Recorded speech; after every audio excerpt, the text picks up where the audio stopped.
Hello everybody, my name is Ann Théato and welcome to episode 60 of the Psychic Matters podcast. Today is the 24th of March and for me it's an incredibly significant day. It's a day that will never come again, thank goodness. But I wanted to mark it in some way. Those of you who've been following along with this podcast since it first began 2 years ago will follow some of my journey weaved throughout those episodes. And one of the things that happened to my family was that my beautiful brother Paul passed away last year at the age of 57. And obviously that devastated our family as it does devastate families when our loved ones pass away. And today, on the 24th of March, I am exactly the same age that Paul was when he died. He never lived to be any older than I am today. And tomorrow, I will be older than him for the first time ever. And I found it really difficult to get my head around, and it's been something that's just been making me pace the floor and not sleep at night. And I don't know, it's funny, isn't it? Isn't it funny that we can still be so devastated about somebody's passing over a year on, and how grief can really affect us. And so what I wanted to do with this podcast is create an episode that celebrates the love we have for people, because that's what makes the world go round. I want to celebrate the love I have for Paul. I want to celebrate the life that he lived here and the love that he had for his wife and his son and the rest of our family and his friends and everybody who came in contact with him on a daily basis.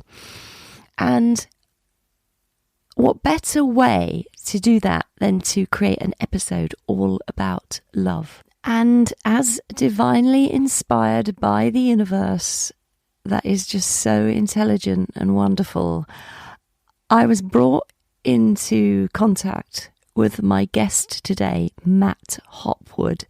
Matt is the most incredible person you could ever wish to meet. He has a website called ahumanlovestory.com, and he's an expert in meeting people exactly where they are. He's an expert in helping people understand that they are loved.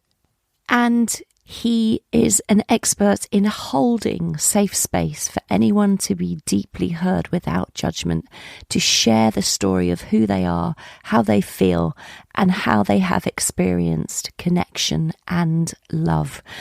Matt is with me in the studio today. I really hope you enjoy this episode. Do let me know. Do leave a review if it moves you in some way. I really hope it does. I know it will. Matt Hopwood joins us in the Psychic Matters studio today, and Matt is here to talk about the wonderful work that he's doing out in the world, and it's all based on love, and that is what this episode is all about. Matt, welcome to Psychic Matters. Oh, thank you. It's lovely to be here. Oh, Matt, tell us all about yourself. What is this love-based work that you're doing out in the world? Wow, that's a big question, but a good one. It's funny enough, this is the 10th anniversary. Congratulations. Right now, of when this sort of project and this work started. The project's called A Human Love Story. And essentially it came out of a desire of my own to try and understand, to try and feel, and to try and understand why I couldn't particularly feel or express emotions or communicate or connect with people on very deep and very, very profound ways. And I was brought up in a beautiful a loving, caring family, but I think like many families in England anyway, we didn't really have an ability to talk about things that really mattered or how we really felt.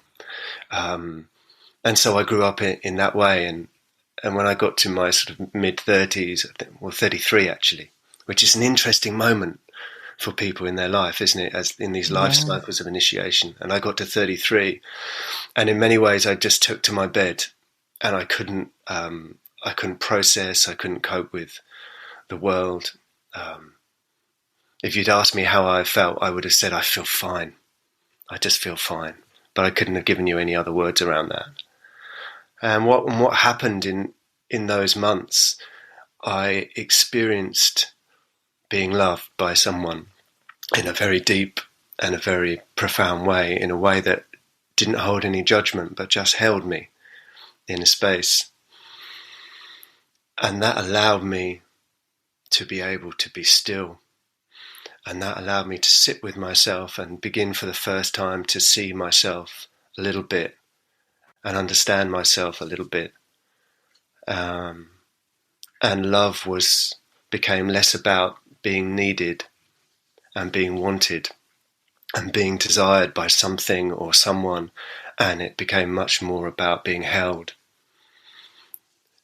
and being able to come with everything that I was or nothing that I was, and not having to have anything right, and being able to be a complete failure in that space and be held and loved and honoured. And it was such a profound experience that I just wanted to try and find a way of being able to provide these small spaces for people in the world. And I didn't know how to do that. But at the time I was a musician, so I thought, well, I'll just walk and I'll take my guitar and I'll sing songs and I'll try and make spaces for people in the countryside. And very, very quickly I ditched the guitar, because that's a crazy thing to do. Walk hundreds and thousands of miles with a guitar on your back. But I just started walking through England, and this extended and expanded around the world, but essentially just to be and to find people on the path and to sit with people, quietly sit with people, and to give people opportunities to be seen and to be heard and to be loved, and to give myself those opportunities too. And that's how it started. That's how the journey started, the process started. Yeah. Yeah, it's extraordinary. And you've met all these different people and you've recorded their stories. Yeah, I guess what happened was, to start with, I was, it took me a lot of courage to come into a space of being present for other people. I used to get so hung up about where I was going and where I was walking to that I would miss nearly everyone that probably needed to be seen and heard and held. But eventually I came to this place where I would offer, if people wanted, for me to record our conversation. And that became a really beautiful thing, because I could record it and then I could take it home and I edited myself out, and then I would give it back to them as a gift. And often people would give it to their family, or they would give it to the people that they had been speaking to or speaking of, or they just hold it for themselves as a reflection. It's really powerful to hear your own voice, isn't it? And to really hear yourself say these things. Yeah. And then some people just sort of said, why didn't you begin to share these things? Why didn't you begin to... And so I began to make a sort of archive and an audio collection that was online. I'm just going to pause there for a moment because my dog is squeaking. And I can hear him. He's so welcome in our podcast. She's my love story at the moment. Oh, she needs 100% attention because she's... Oh, well, bring her in. She's more than welcome. Okay, let me just wrap her up a little bit. Come here, Peppa. You sit in there, please. Good girl. Sorry about that. So, it's fine. We had 2 cats in our last episode, and they were contributing. So it's beautiful. Yeah, she does like to contribute. She's very vocal, just like me. Yeah. So, I got to this space of having these stories that I just began to share around the world, and people began to listen. And there was something very powerful about people sharing their love stories. I called them love stories, but essentially they're just stories about life.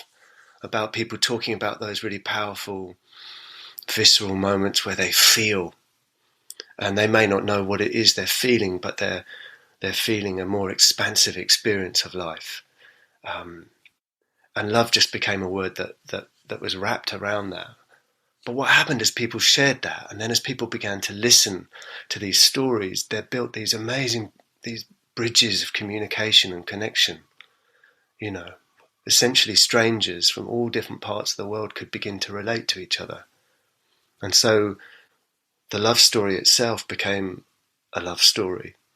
You know, it became an evolving experience of love as people came into understanding and a mutual expression. It was very beautiful and sort of surprising, and nothing that was planned. So, it sounds just incredible. And I've listened to one or two of the recordings that you've got on your website, A Human Love Story.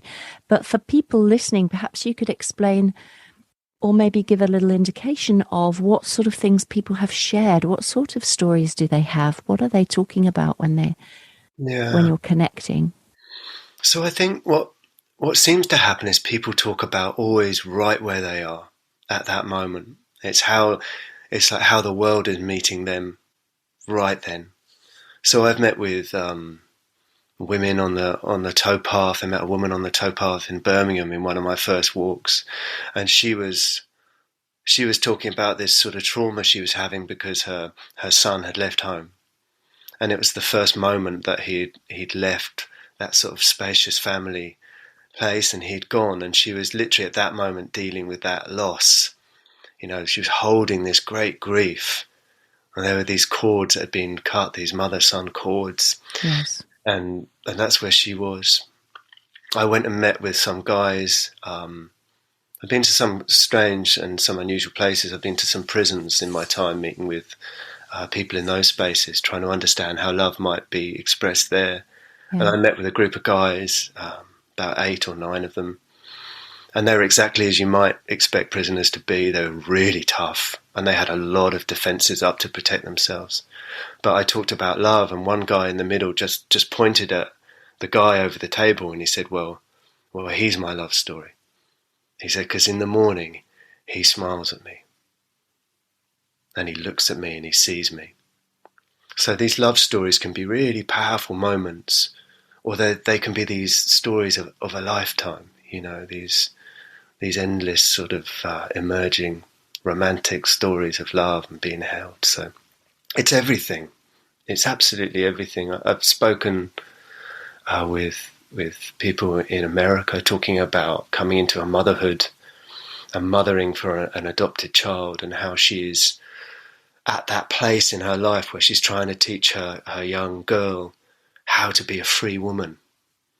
Right. Love, as she was finding it at that moment, was how can I teach my child to be truly free as a woman in a world that doesn't want her to be free most of the time.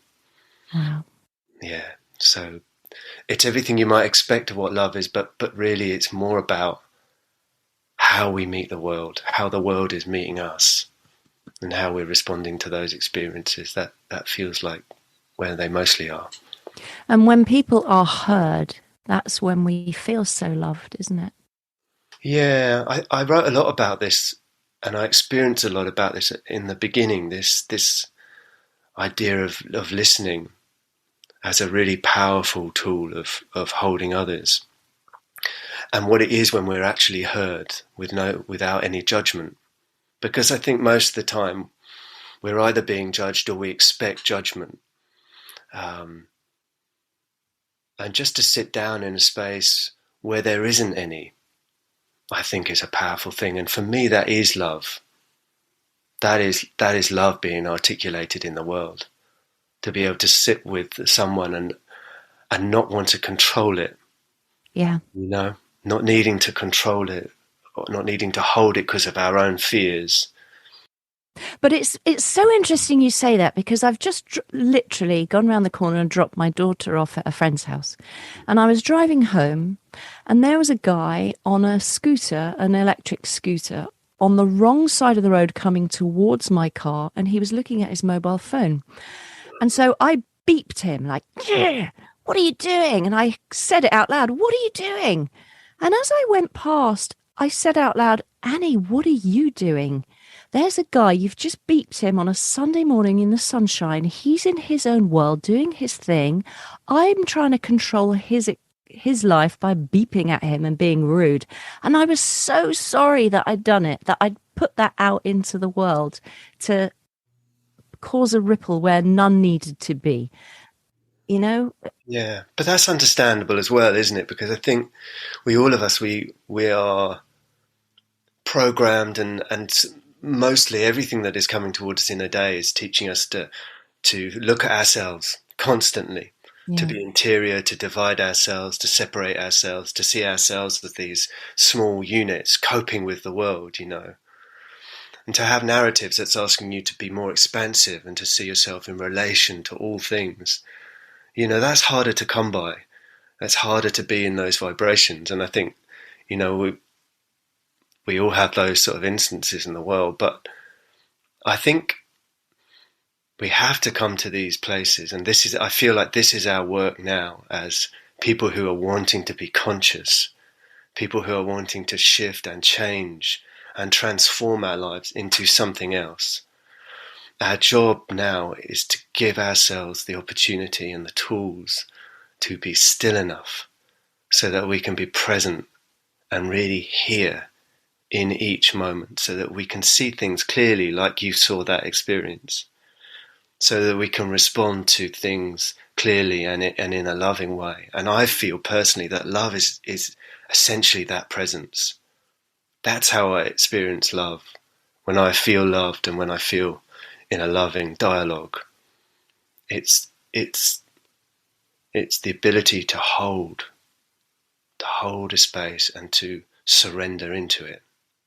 There's a beautiful teacher I love in America called the Angel Kyodo Williams. She's a Zen Buddhist monk, and she's trans everything. That's sort of how she describes herself. But she talks about thresholds, and when we come into the world, we come to rooms, we come to places, communities, we come to a threshold, and we have to decide what we'll leave behind of ourselves so that we may enter. And so that we may be loved. What do we have to leave of ourselves behind? And all of the work I'm trying to do is to love people enough that there's nothing they have to leave behind, that they can come with everything, and whether these are stories picked up on the path, whether these are sacred men's groups that we work with, whether it's the books that are written, it's all about my liberation is tied up with yours. My love is tied up with yours. My joy with yours. If you're not liberated, neither am I. If you have to hold something back to come into a space, then so am I undone. And I think this is love as we have to find it in the world now. That is beautiful. And you said something earlier that makes me want to cry almost. And it was something in passing, but you said we expect judgment. And I think we do, always looking over my shoulder, wondering if I'm doing something right, doing something wrong. I don't worry about what people think of me too much. But I do, we do. I walk through life expecting judgment. And that's why this morning, when that man came towards me and I judged him for his error, what I saw as being on the wrong side of the road, looking at his phone, being dangerous, I didn't want to be in that space. I should have just let him live his life and not interfere and try to put my stamp on something. Yeah, I'd really hear that. I think these are such challenging times, aren't they? Because I feel like for all of us, we need to have a voice, and particularly for us, particularly for like perhaps gentler people who haven't spent our lives shouting or needing to be heard, who aren't extremes, but who just sit in this gentle place in the middle, perhaps. This is our time to have our voice, but it's how can we have our voice in a way that allows others to also have their voice. And someone told me a beautiful, it was Alistair McIntosh. He's one of my great heroes. He's a Scottish liberation theologian and a land campaigner. He's a magnificent man. And he always talks about how when you come into places that might be conflictual, or there might be judgment around, what we have to do is, it's like we have to have one hand holding ourselves, saying, this is my voice, and pushing with force and love. But the other hand has to be behind the person to hold them as they are. So you're holding, but you're also asserting. And I think judgment is the antithesis of love, right? I think it is. The inability just to allow people to be, and to be, and to not to need to put our stuff on them because of our own fear. And it is fear. It is fear mostly. That's my life. My life has been a life of fear, worry about failure, worry how I'm perceived. I was an actor. When I trained to be an actor when I was 18, that was my first thing, because it was so hard for me to be myself. It was much easier to spend, years and years training to pretend to be other people. But this is the journey now, right? The journey of love is firstly to love ourselves. It's amazing you're an actor. I was an actress. Were you? Yeah, I was. Yeah. Amazing. Yeah, I like to say that I still am. I don't actively pursue the career, although voice work, I'd like to pick up some voice work now and again. But yeah, that acting and that hiding behind a persona that is not yours. Yeah. It was liberating. Very liberating. Whereas why are we not liberating ourselves, which you spoke of earlier? Well, I thought about this a lot, and I think the acting was liberating because I could control every single moment in what I did. I could control where I walked and where I stood, what I said, how I said it. So that at every single moment I was showing this version of myself in the way I wanted to do. So I used to act, and at the same time I was in a band. So I had this super controlled, acted environment, and then I'd be in a band, which was just horror to me. I'd have to stand in front of people and sing stuff apparently from my heart that meant something, that was true, that there was some truth in the thing, and that was just terrifying for me. So I'd just get absolutely hammered. So there'd be the one where I could control everything, and the one where I was out of my mind, to be able to be in public with people. Yeah. Isn't it fascinating? Yeah, it is really fascinating, and it takes me back to once upon a time I played Shirley Valentine. I was lucky enough to play her on stage. And you'd be amazing at that.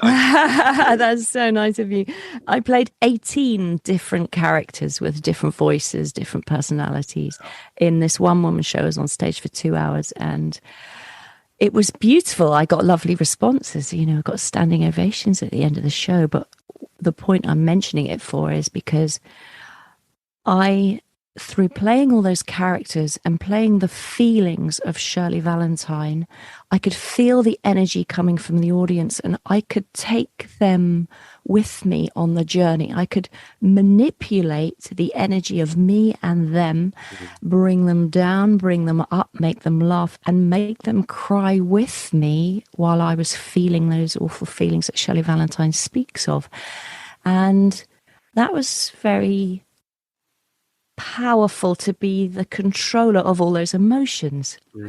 And yet we don't want to, in reality, show our ugly crying or show that vulnerability in our true life. It would be mortifying, and just find that really interesting that we hide so much of our emotion as a human being. We do here, but there are communities. A lot of the work I do, and a lot of the inspiration I get, is from a very small indigenous community called the Tutuhil Mayan in Guatemala. And they're a beautiful, beautiful community, and the example of how embodied their life is. And a huge aspect of their life is grief. It's really important to grieve and to show your emotion and to allow your emotion to be expressed. And in fact, it's one of the most important things within the community, so we don't hold it. We have to let it flow, because in expressing our grief, we're showing how much we love the thing that we missed. And if we don't grieve, then we haven't fully loved it anyway. So grief is this amazing process. And if you can't grieve, they have people that they bring in who are professional grievers that can bring the community to this place of grief. And everyone comes together. And if that doesn't work, you're taken to the sea, because the sea is an energetic body, can hold our grief and cleanse our grief. And if you can't do it with the people, then I think they used to give you a bottle of tequila to come to this place where you can really grieve.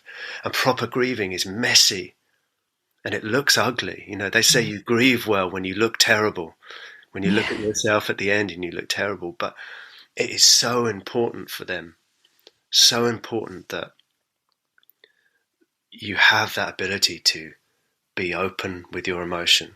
So it's not something that's embodied and held in, so energetically there is movement. It's not a repressive thing.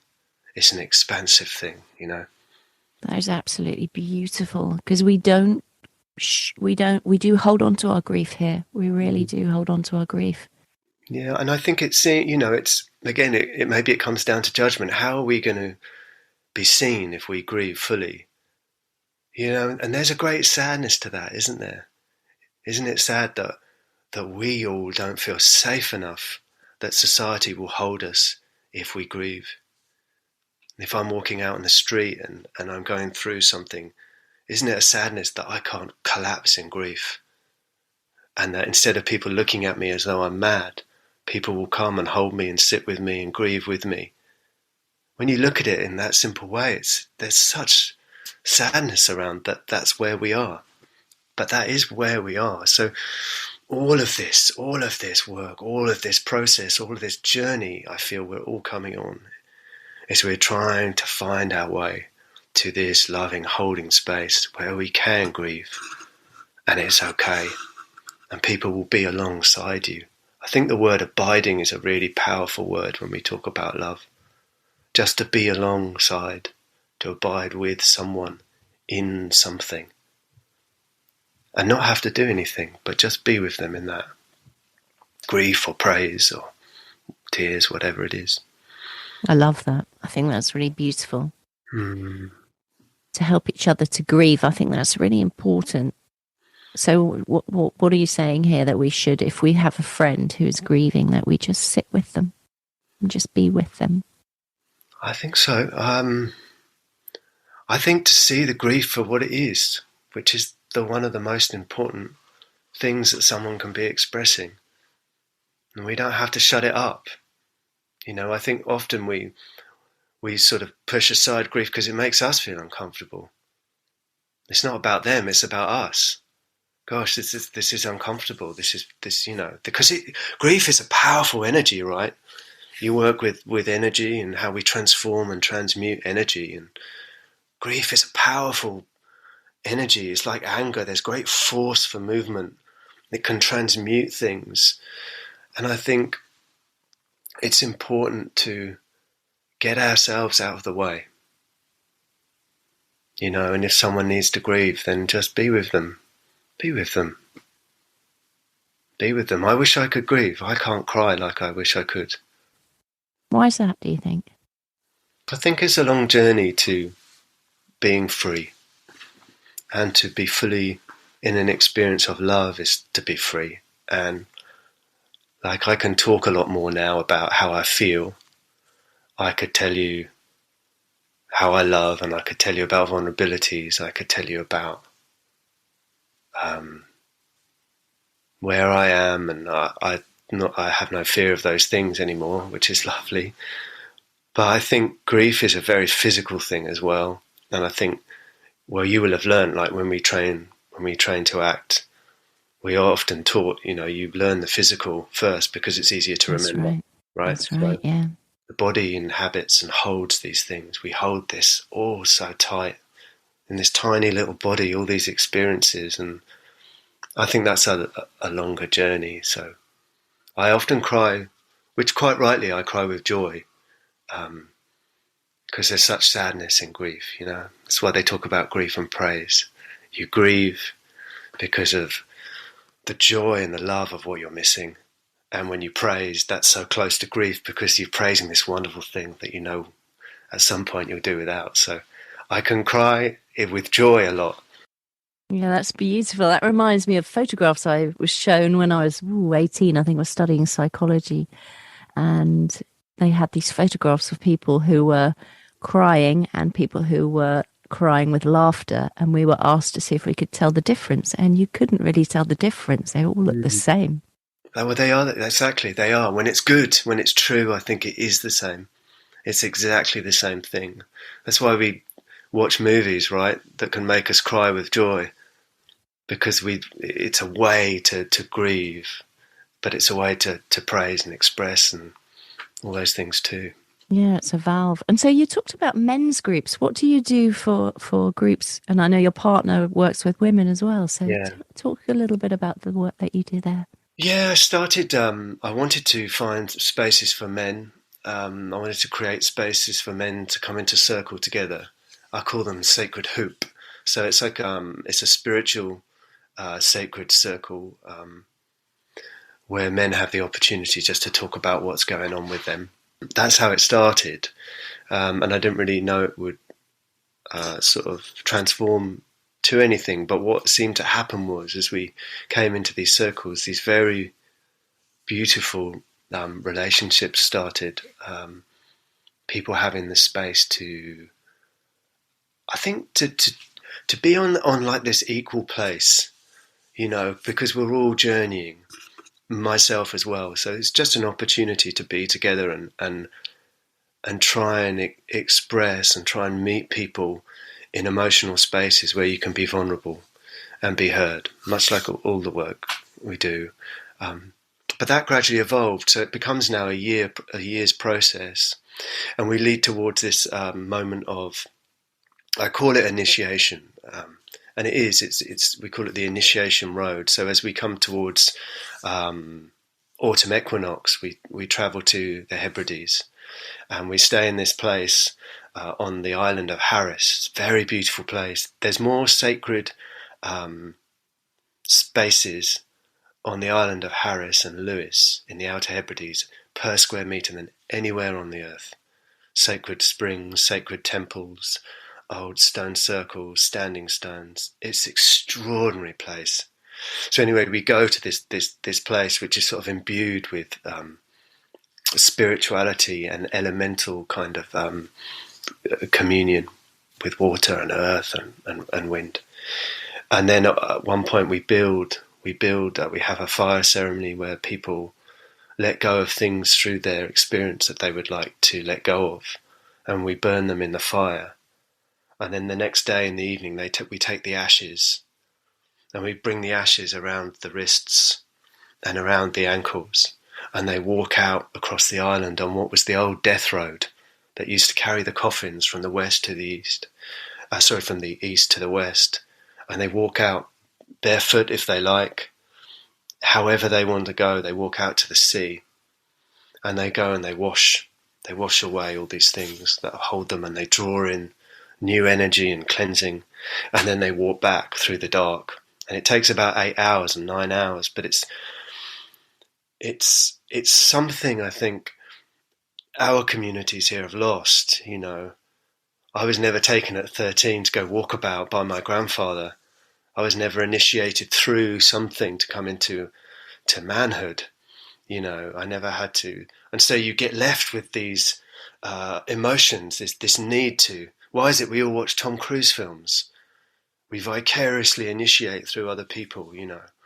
So this is an opportunity for men to let go of things they might want to let go of, but also to go through something that's difficult and to be welcomed back. And when they're welcomed back, I make a feast and I drum them in, and you can hear them coming down the road at midnight, and they've been walking for 8 hours, and it's just to see the beauty in those men as they return, to see that they have gone through a fear, that they have moved through something.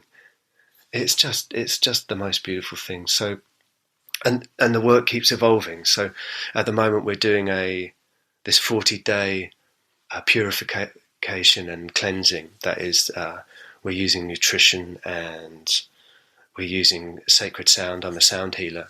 So we're using sound and vibration to bring people to places where they can be very present and they can be merged into this experience, not transcending, not leaving their body, but being really immanent and really here. Yeah. So that's sort of where it is. Wow, it sounds incredible. How can people join if they're interested in coming along? Well, everything is on ahumanlovestory.com. So if it resonates, and it will resonate, I think that's the thing. That's the half of these lessons, and half of the work is about how do we sit in our heart? How do we begin to listen to our intuition as opposed to our mind? Yeah. So if it does resonate, and it then just send me an email, and there's always coming to these things. Yeah, it's absolutely beautiful because we don't have that. We don't have elders to teach us, to hold us in many ways, do we? A lot of people have, I don't know, the mum's gone or dad's gone, and they're sort of, we a lot of us drag ourselves up. So yeah. Well, we're finding elders in different places. Like, yes. I've heard a lot of talk that for people who work with plant spirit medicine, so maybe cacao or tobacco, these sacred plants, and a lot of people obviously they travel now and do ayahuasca. But whichever that experience is, some people call celery one of the greatest plant spirit medicines because of what it can bring us. And it's almost held that these are our teachers. These are filling these voids of eldership and bringing us to experiences where we can learn these sort of, perhaps these more profound truths and bring us to these more expansive connections with all things. Yeah. Yeah. It's absolutely beautiful. And I know, let's just go back to that age 33 when you took to your bed that time. Yeah. What, there must have been a trigger for that.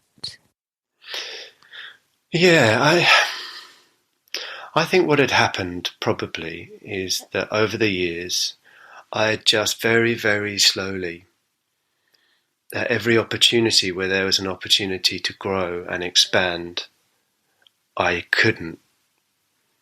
The fear of failure, the fear of whatever baggage had been left with me, whether it's, through this experience or through past life experience, karmic experience, whatever it was that held me, didn't allow me to walk through over those thresholds, like we spoke. And so gradually my whole life became a contraction, slowly, through the years. And I think I came to 33 and I think I was so far away from my soul or the essence of the essential part of who this spiritual being was. I was so far away from that. I think I just shut down. And I think I just, in a very old-fashioned way, I shut down, Yeah. And I ended up ill, some kind of flu-y ill, but I also just ended up, I didn't want to be, I just was in bed and I had no energy, I had no ability to move. Everything had overwhelmed me. And I think that's really interesting that happened for me, because I think that is essentially what is happening for so many people all over the place now. Yes. Just living in this state where it is so overwhelming and we don't have the tools to hold us in that anxiety and that depression or however it's manifesting for us. And that's how it was for me. And how can you advise those listening who maybe can't come on a retreat with you, or, how can we, I don't know, address this anxiety that we all have? Oh, my goodness. I feel completely underqualified to give any advice. That's all right. Well, you just seem so calm and so zen. I'm like, well, you must have the secret. Do you know what I think? That maybe it's not a secret, but I think like maybe the truth of it is it's really hard work. It's like to embrace that. Life is, I think we expect, or we've been taught that love is a thing, that when we get it, it makes everything okay and different. Yeah. Maybe life is that thing as well, that when we get to that place, when we get there, then everything changes. But the truth is that the sort of the most profound love, the most profound life is extraordinarily hard. From all the experiences that people have told me and through my own, it's painful. It is painful because you are living and you're experiencing and you're not numb to the world, you're open to it. And so I guess the first thing is to acknowledge, I think, that life is really extremely hard to live in a really beautiful way. And just to know that it's the journey that counts. And so if it is a journey, what do we do on that journey to help alleviate? How can we love ourselves more fully? And I think the first question is that, do we really love ourselves? Do we really honor our body? Do we honor through what we do? And can we give ourselves space to sit and just look at that and say, well, I don't think I do. I don't think most people do. I don't think they do. We are the most perfect, beautiful things. But to know that and to sit with it and then to say, well, how can I love this being? How can I love myself? And I think that's the beginning of the journey. And you have to have tools. I do cold water swimming. If I told you how long it takes me to get up in the morning and do the things I do just to try and be well in this world at the moment. Where do you go cold water swimming? How often do you do that? In the sea. Well, mostly in the sea, but if I can't get in the sea, I'll have a cold shower, or I might have a bathroom the night before that I leave and then I open the window. So by the time it's the morning, it's freezing. And you just get in a cold shower every day? Yeah. For 3 minutes. For 3 minutes. But so like cold water showers or cold water swimming is even better because you're immersed in the mother, in that great ocean of, I do shaking. Shaking is an amazing practice for for calming down our nervous system, to regulating ourselves. Within 2 minutes of shaking, you can regulate your whole system and bring it into a state of rest. Talk to us about shaking. What is shaking? Shaking is just... Well, I know what shaking is, I can shake. But that's the point, right? So all over the world, every community, every indigenous community, pretty much, they shake. Every mammal on Earth shakes when they go through trauma. It's our natural response. Yes. We're going through trauma, we can't, but we get it out of the body. So instead of holding it, we shake it. But here, and in most Western culture, it's the last taboo. If you're seen as shaking, you're seen as mad. Yes, you are. I was shaking down on the beach in a storm the other day, just, shaking all over. And, within 20 minutes, 3 policemen came down to sort of talk to me because they'd had reports of someone who was crazy on the sea. Right. But shaking is the most natural gift our body has. We do it anyway but to intentionally shake, you can very, very, very quickly, you calm you regulate your whole system. Give your system a chance to release what you're holding. So this is very interesting because, so what do? You just just shake your whole body for how long? 2 or 3 minutes? You can do it, yes. I mean, I do it for 15 minutes, if not 30 minutes, sometimes 45 minutes. But on a very simple level, you just plant your feet on the ground and just bending your knees, just shaking. So you keep your feet planted, but just shaking from that place. Shaking your legs, shaking your hips, shaking everything. Moving your head side to side. That's stimulating the vagus nerve, the longest nerve down the back of the body. So just these amazing health benefits. And you just allow yourself to breathe whilst you're doing that. Breathing into your belly. And what you're doing is, you're just drawing everything into this rest place. You're drawing everything. So you're coming out of fight and flight mode very, very quickly. Can just be a matter of minutes, yeah. It fascinates me because I did a big exam maybe a week ago. And what happened before that exam was something that happens to me when I get under a lot of stress, which is my right hand starts shaking like crazy and I can't stop it. It goes like this. Mm-hmm. And this shake started when after I had my second child, I had postpartum psychosis. I went, yeah, it was psychotic. It was awful. I was very, very sick. Mm. And this shake started then. And I had it for several months at that time. And then, of course, I recovered and I got very well. But at times of great stress, it comes back. And there must be something trapped within me that just, and if I shake like that, it starts to calm me down. And that's why I think my body naturally does it, because it starts to almost feel like I get back in balance by having this kind of strange shake. Yeah. Well, you do. And it's really interesting this, because when I was acting, if I would be in like a stressful position, the only thing that I couldn't really control was this finger in my right hand. Right. And someone Your said to me index once while I was finger. acting, they could just see I was just slightly tapping the finger against my leg. And so I work with sound, doing sound as a form of healing, and the process of that is that it's an understanding that everything is vibration, that everything is energy. We're just light and sound. Everything is just waves and waves of energy. So when you look at yourself in that way, then all we're doing all the time through all these processes is we're moving energy, and Yes. energy gets stuck in our body when we go through trauma, and because we haven't been taught how to remove that, it remains in the body. So and we find ways to release it. And obviously, you've this way that was coming for you was this was your response to trauma, Yes. and your body had found a way to try and relieve that, trying to relieve that sort of. So I must start my morning shaking then. That might be a better way to do it, so it doesn't build up to a crescendo. Absolutely. I mean, it's just a beautiful thing. Or just throughout the day, just you could do it 2 or 3 times a day. It can happen very quickly. Yeah. So you get up, you have your cold shower, you do your shaking. What else do you do? Oh, I feel really embarrassed talking about it.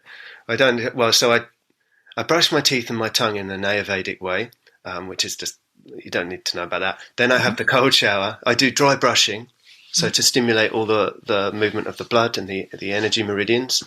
Then I have a cold shower. Then I do often I do sound, so I'll do like a sound a sounding. So I use a shruti box. This is a small drone instrument, and I'll sound through various intervals. And intervals are very powerful because they correlate with different parts of our body. So as we go through intervals, sounding, we balance our body. We clear our energy system. So it just allows us to process everything. And then at the moment I'm doing this purification. So I drink a pint of water. It's half an hour, then a pint of celery juice, then half an hour, then another pint of water. It's all about detoxing, allowing the liver a chance to process, which often we don't because we're too busy eating in the morning. So the liver never gets to clear its Yeah. system. Yeah. Gosh, it sounds so beautiful, like real self-care and self-love. Yeah, well, I try, but I mean, again, like COVID. So I just recently had COVID, and it was such a lesson for me because there I was thinking, look how much hard work I do to look after myself, and then from that other people, and yet the reason I got COVID was my inability to look after myself fully. Like I Yeah. knew if I went where I went, that there was a chance that I might pick up COVID because the people there had it, my family, and yet I still went, Yeah. even though I knew that that wasn't looking after myself. Yeah. And in the last month leading up to that, I haven't looked after myself as well as I should, and that allowed I'm not as strong as I should have been. So that Yeah. when we receive these energies, these illnesses, our body can just work with them gently because there's flow, there's energetic flow, so things can calm and pass and move without too much pain and too much struggle. So Yeah. I've got so much work to do, self-love.